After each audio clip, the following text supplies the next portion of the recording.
Welcome into a special edition of the CHGO Cubs podcast. Luke Stuckmeyer, Joey Kostopoulos, and Justin Roman with you. Cubs and Brewers are playing. We will have a full post-game show after the game, but we wanted to come online and let everybody that wants to say something. Obviously, the news was just broken that Ryne Sandberg, Cubs Hall of Famer, has passed away at the age of 65. Horrible news, obviously. We had heard some things recently where you saw players wearing the 23 at the ballpark, and Ryno's last Instagram message saying that he wanted to be with his family, and I knew that wasn't good. And then when Jed Hoyer came and was unprovoked and came out and basically said goodbye to Ryno and then said Godspeed at the end, I knew it wasn't good. Yeah. It's really difficult. I know everybody has different relationships. Justin, for you, he's your favorite player, and you're not alone. That's a lot of kids around our age or younger or older. Ryno was the real deal. That 84 team was why I'm a diehard, lifelong psycho Cubs fan. And Ryne Sandberg was the leader of that team. And as a little boy, he was just everything to me. He was bigger than life, you know? And for me growing up, it was Sandberg, Jordan, Peyton, right? We had quite a Mount Rushmore of Chicago athletes, and for the Cubs, it was Ryne Sandberg. My dad's favorite player was Ernie Banks, but like for my generation, probably our generation, Ryne Sandberg was Mr. Cub for our generation. I feel like, you know, and yeah, this hits really hard, man. You know, it's. I don't want to cry on this podcast. Me neither, man. My first time with you guys, I don't want to cry either. It's tough. Yeah. It is. And he played the game the right way. That was the thing about him. Today's game is very flashy, and that's cool and everything, but Sandberg played the game the right way, and his Hall of Fame speech resonated with so many people because of that. And just the statue. I'm glad he got to see the statue. I'm glad he got to see the Cubs win the World Series. Yes. Come back and be part of the organization again, even after managing the Phillies. I told him this once. I said, it's not often you meet your childhood, I don't want to say hero. I'll say it. But for me, I don't. Somebody you looked up to. Yes. Okay. An athlete, however you want to say it. And they meet your expectation if you're lucky enough to get that chance. Yeah. That's real rare. Yeah. He didn't meet it. He exceeded it. I've never met a single person that could say a bad word about Ryne Sandberg. Nobody. No. As a baseball player or as a person, he was that great. Agreed. Yeah, that's what makes it. That's what makes it so tough right now. And condolences, obviously, to Cubs Nation. Condolences to the Sandberg family. And I am going to say it, Luke. I mean, I think a lot of us, especially people in the chat, I think a lot of this is we're going to talk about his career. And we'll talk about the accolades and the Hall of Fame and stuff, but I do think I want to start by saying personally that he was a hero of mine. And wearing 23 in this city meant something, not just because of MJ, but because of Ryno. And it wasn't just, for me growing up, right, I was born in 84. So the Sandberg game to me was a myth. It was a tall tale. It was you had to be there that day. You wouldn't believe what Ryno did. And then going to Wrigley, I went to see Ryno. And it wasn't just the fact that he was handsome, that he was a great steward, not only for the Chicago Cubs, but for the city of Chicago. It wasn't the fact that he had an incredible errorless streak at second base, like the cleanest defensive second baseman you've ever seen, and he was completely ours. But it was also, like, I'll be honest with you, like, for me growing up, we all talk about MJ coming back and the whole I'm back and he retires and stuff. For me, the original I'm back is Ryno. Yeah. Ryno retires, and I believe what he sits out in, I think, 94. It was before MJ. And a player that I'm 9-10 years old. We're talking about Ryno's Topps rookie cut. We're talking about Ryno's cards and all that stuff. I'm collecting them. I'm falling in love with baseball, and Ryno retires. And I'm heartbroken as a kid, and he was the first guy to come back and be like, I'm back and unretire. So, I mean, we're going to go through it all tonight. And people in the chat, please just, talk about what Rhino means to you, but he really is a special athlete. And it's really cool, Luke, that you got a chance to interact with him, because I did not get that opportunity. So I'm trying to think of what year it was, but I hadn't met Rhino yet. I came back to Chicago in 2005 was the first season I covered. And my boss, I want to say it was 2007. I think it was 2 years in. So I might have come across him, but not like had a conversation. My boss was like, hey, Rhino's managing in Peoria. He's going to go there.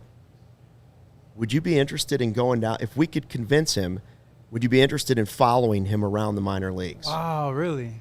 And Rhino, who was super shy, nobody almost ever heard from the guy, right? Like he was that quiet. Yep. Rhino was like, I'm all in. That's cool. So one photographer, one producer, and me, we went to Peoria. And he could not have been more gracious with his time. And, like, I don't think the Cubs were quite sure what to do with it. Mm-hmm. Rhino was unbelievable.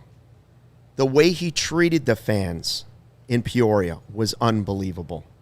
The way he treated the fans all over was unbelievable. He didn't stop. This is a Hall of Famer who was going around and shaking hands and managing while also coaching third base. But for me, it was like this opportunity to sit down with this guy that I couldn't believe I was talking to. And then he invites you to dinner that night. It's like, come with my coaches. Wow. And you're like, and you're sitting there and you're drinking margaritas with Ryne Sandberg. You're like, what's happening to me? Right? Yeah. And then you're riding the buses and you're going to Michigan. And he's like, what do you need today? And you're having this great time. And he comes to me the one morning. He's like, you want to go to the White House? What? And I'm like, what do you mean? He's like, I just got invited by President Bush to the White House to play wiffle ball. Are you doing Mad Libs right now? This is like a Mad Lib dream. Do you want to go? So anybody that's ever seen my live shot from home when I do shows, there's a picture in the background. If you look closely, it's a blonde me with Rhino. And it's the only picture that I have ever taken with an athlete that I can think of. Like, I regret that many times. I'm like, why didn't I take a picture with this person? Why didn't I take a picture with David Robinson, another great athlete that you can look up to? Why didn't I take a picture with Tim Duncan? Why didn't I?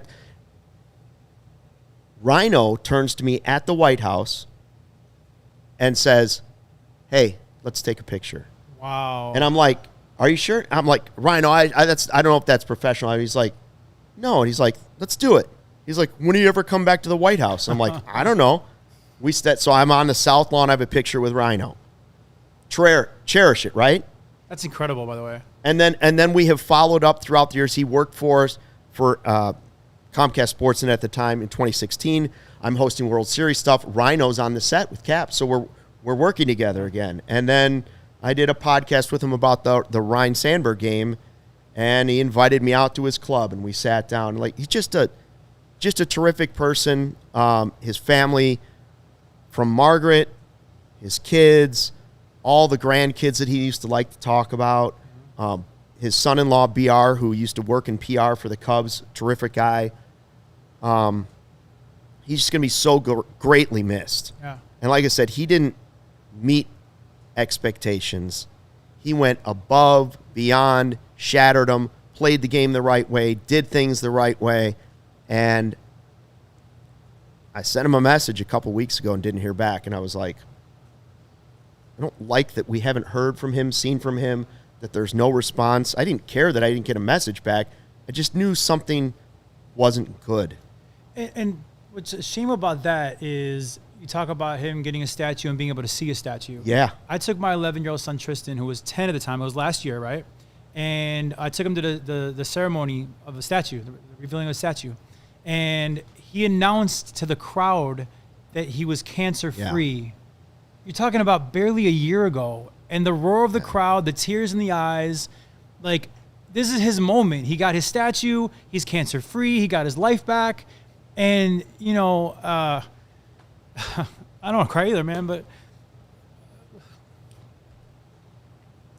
childhood hero, you know? I mean, really. Yeah. It's crazy. I mean, I can't believe I'm crying on my first little podcast with you guys. But I mean, that's what this man meant to me, and I'm sure to a million people in the chat.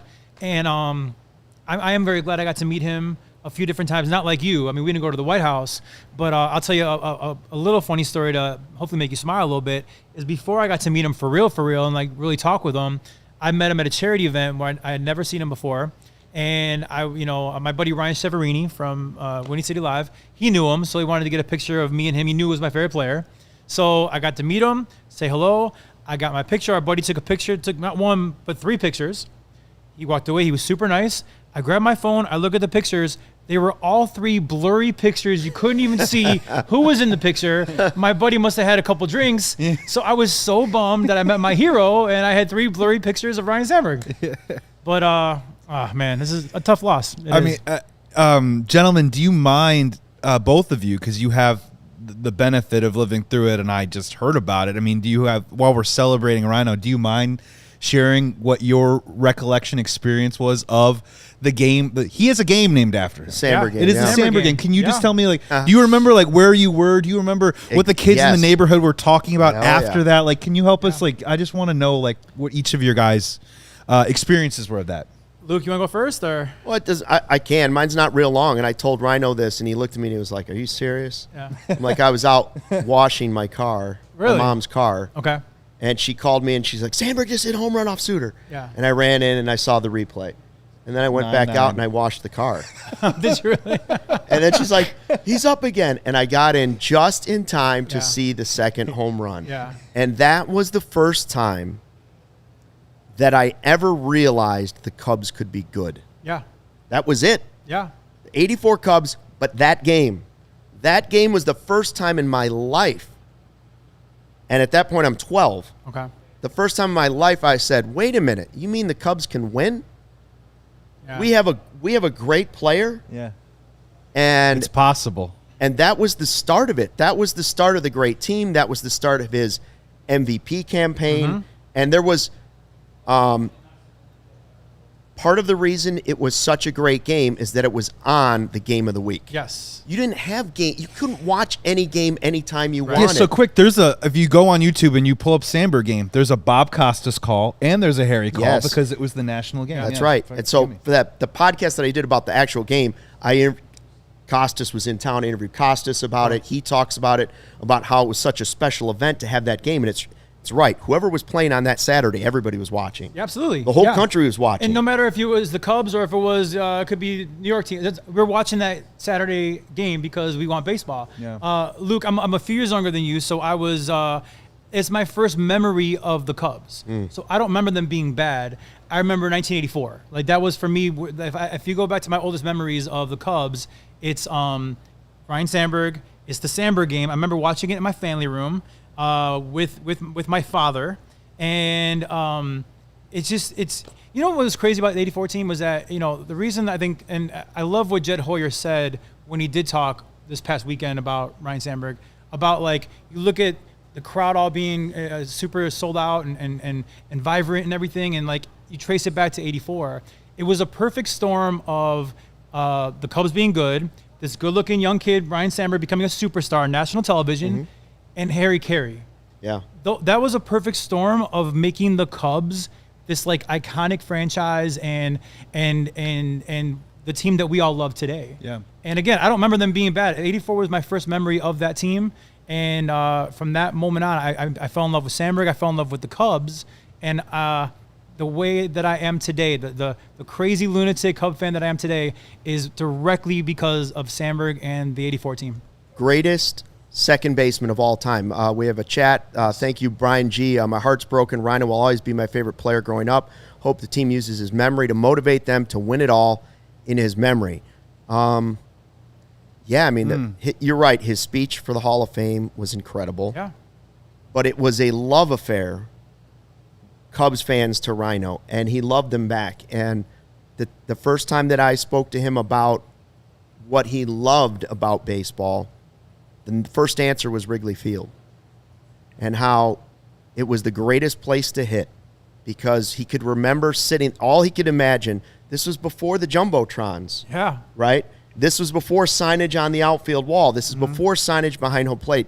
It's like you stepped to that plate and it was all about baseball. Yeah. All you saw was that white ball and nothing but green. And it was this magical place to him, and he became part of it. Yeah. So as a player, that's amazing. And I think that just the fact that it didn't work out, the whole manager thing, but the fact that a Hall of Famer wanted to give back to the game, it wasn't about him. It was he wanted to give back to young players. Yeah. And that was what really motivated him to trying to get back. I never would, as a kid, would have thought Ryne Sandberg wants to be a manager. Well, that's the thing. But he craved the game, and he wanted to give back to it. He was so quiet. And I think that's why the speech, the Hall of Fame speech, was so impressive, because we had never really heard him talk. And, like, I mean, he was the quiet, shy, amazing baseball player. So this Hall of Fame speech coming out of nowhere was like, wow, like, he's got personality. He's got, you know, these moral values when it comes to baseball. And it was a shock to hear Ryne Sandberg give that speech compared to anybody else. Well, and I also interpreted that as Ryno never wanted to skip steps. Right. You know what I mean? Ryno, Hall of Famer, greatest second baseman of all time, for years held the record for most home runs by a second baseman, so many gold gloves. And in so many sports and in so many moments, we have, no offense, but other great athletes skip steps and automatically get jobs at the highest level. Yeah. And maybe it was his shy personality, or maybe, who knows. But Ryno said, you know what? I'll go to the minors. Yeah. I will teach these kids. I just want a shot. And I will. One more personal anecdote is I'm in college, and there's this thing called a blog that's starting to come out. Okay. And I had my first blog, this blogspot.com, whatever, and you had to write these long articles and then submit them as your final piece at the end of a semester. And I wrote this really long piece about who I thought the next great manager of the Chicago Cubs would be. And what I kind of proposed was, I always had this image that if the Chicago Cubs ever won the World Series, I would be on Clark Street with everybody in a parade, and a convertible would drive by, and there would be on the back of the convertible the manager of the Chicago Cubs that won the World Series. And my whole thing was, who is in that, what image is it that I want to see in the back of the convertible? Right. And full disclosure, my number one pick at the time of writing that article was Joe Madden. Okay. So I got that one right. All right. But Ryno was number 2. Yeah. And I was really hoping that maybe one day Ryno would get a shot with the Cubs. He got a shot with the Phillies. It didn't last long. But again, just to round it back, if he went down to the bottom, worked his way back up, and as you mentioned, Luke, probably impacted thousands of minor league players' lives on and off the field, countless, and then eventually did work his way up to get a shot at what his goal was to be a major league manager. And I think the journey is really kind of more of the respect that I continue to have for Ryno after his playing career than the result of, I don't even know what his win-loss record is with the Phillies. I don't even need to know. It doesn't matter. You know what else doesn't matter? We're sitting here. I'm just kind of in shock, and I don't even care that the Cubs, I'll be honest with you, we're going to do a post-game show. I don't care that the Cubs and Brewers are playing right now. I kind of want them to come back and win. That game has become meaningless to me tonight. Yeah. But a little poetic justice, wouldn't it be amazing if this was the year that they actually went far deep into the playoffs and hopefully win the World Series again in honor of Ryne Sandberg, right? I mean, that would be pretty poetic. I mean, I'm wearing the obvious shirts hat. Yeah. Because I had decided I wasn't going to wear another hat.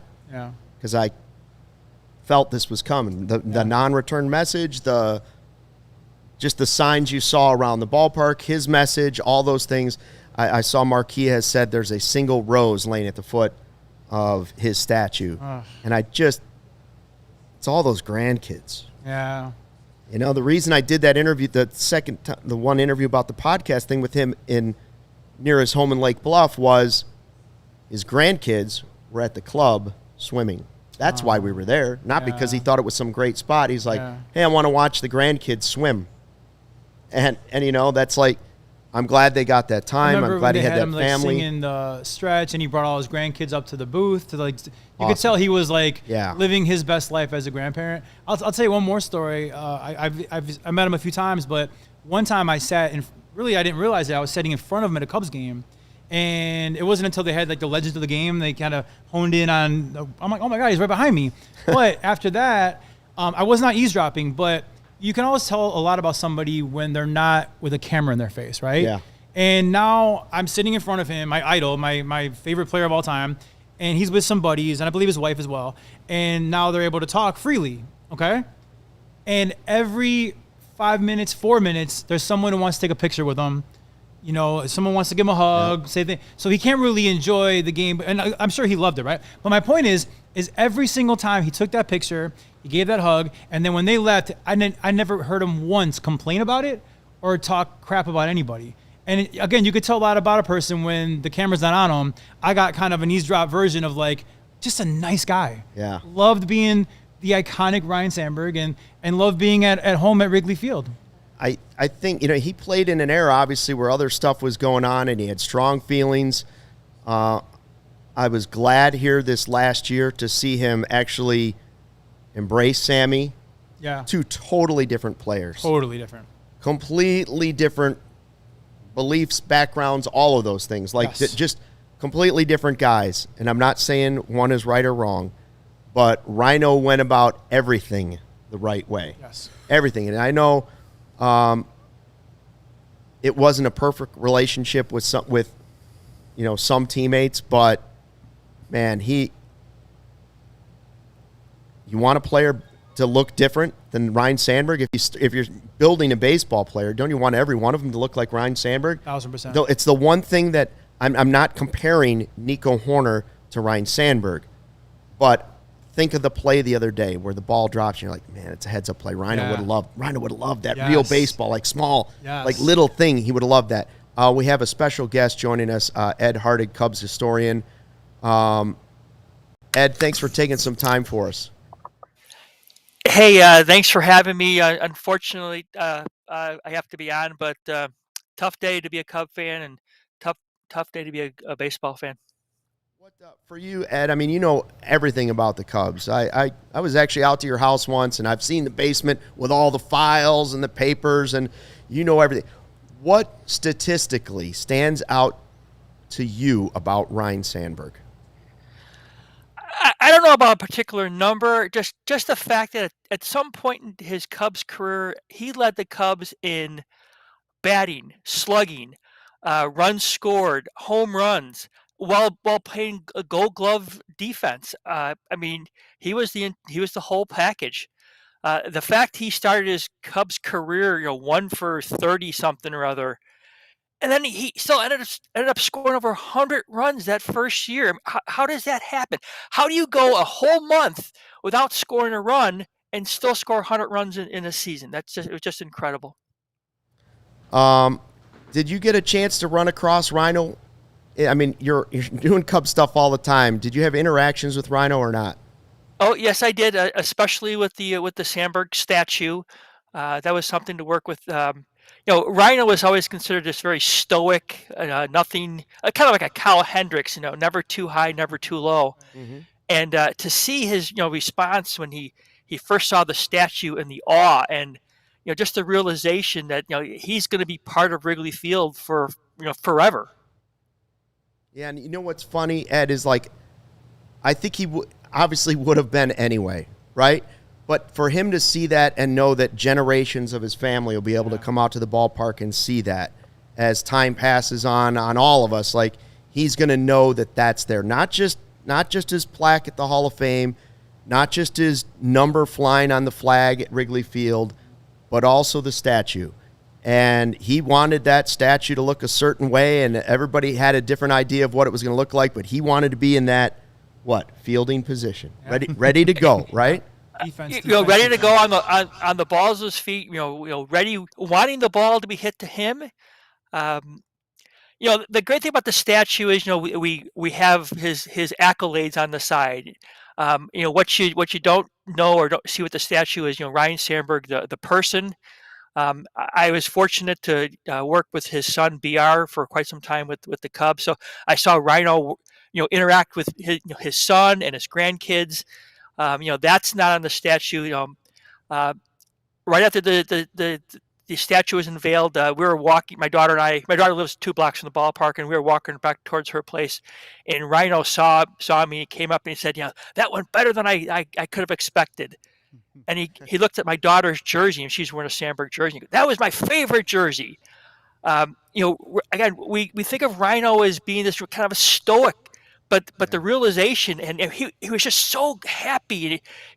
He was more than a ball player. It's a crushing day, and the next couple of days we'll be celebrating Ryno.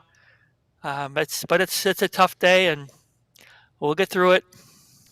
Hey, Ed, it's Joey Christopoulos with CHGO Sportsman. Thank you so much for joining us. I wanted to ask you, as maybe not quite the younger person on this panel, but I wanted to ask maybe for some of the younger people in the audience. We've been spending a lot of time this season talking about Pete Carl Armstrong and what he does in the field, what he does on the bases, what he does with power. And it's funny that some of the things that he's been accomplishing this year, when we're name-checking historical numbers in Cubs history, Ryno's name has come up a couple of times this year. So maybe for someone in our younger audiences, what would you say was the most underrated part of Ryno's game? I mean, he was a player that could do it all, but maybe something beyond the box score for younger audiences. What was that underrated part that you appreciated the most? So with PCA, we're talking about 25 home runs, 25 stolen bases, 25 doubles. How many times did that happen in Cubs history? Well, Ryno did it twice. Sammy did it once, and now PCA. That's it in Cubs history. Ryno, again, he get hit for average, hit for power. He had, he can steal bases. A fundamentally, sound player who would go 120 games without committing an error. I mean, it's just, what do you want from him? I mean, he could do it, and at some point in time, he led the Cubs. Power, speed, defense. I mean, he was a 5-tool player, a second baseman hitting 40 home runs. That just doesn't happen.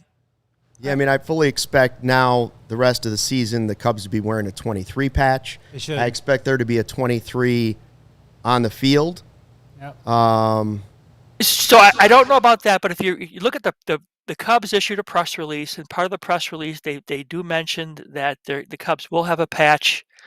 I've seen a couple different versions of it, but yeah, the press release does say that the Cubs will wear a patch. I don't know if they'll do that well in Milwaukee or if they'll wait till come home, but yeah, there will be something. My mind confuses things sometimes. Did the Cubs not have Ernie Banks' number on the field in 2016? They did at the start of the season. Also in 2015, remember, that's when no, it was. 2015 was also when the video boards first came out. So one of the first uses of the video board at Wrigley Field was a dedication to Ernie.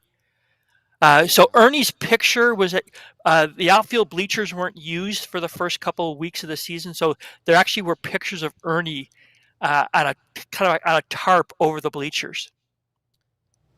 I feel fortunate to have met and spent some time with some of the greats: Billy Williams, Ron Santo, Ryne Sandberg, Fergie. For me, Ryno is like you, Justin. He is my Mr. Cub. Totally. Ernie was before my time. Yep. I know about Ernie, but I didn't watch a lot of live games of Ernie Banks. I watched all the Ryne Sandberg games, right? Watched all of them. And I, to be perfectly honest, when he was first traded, and I was like, well, I like Ivan DeJesus. That was the first, now I can look back and say, well, that was the first time I was wrong about baseball, and it never stopped. It never stopped. I have one little funny story that you guys might not even know. I interviewed Sean Dunston 2 years ago, and obviously I asked about Ryne Sandberg. They were the double play combo for years and years and years.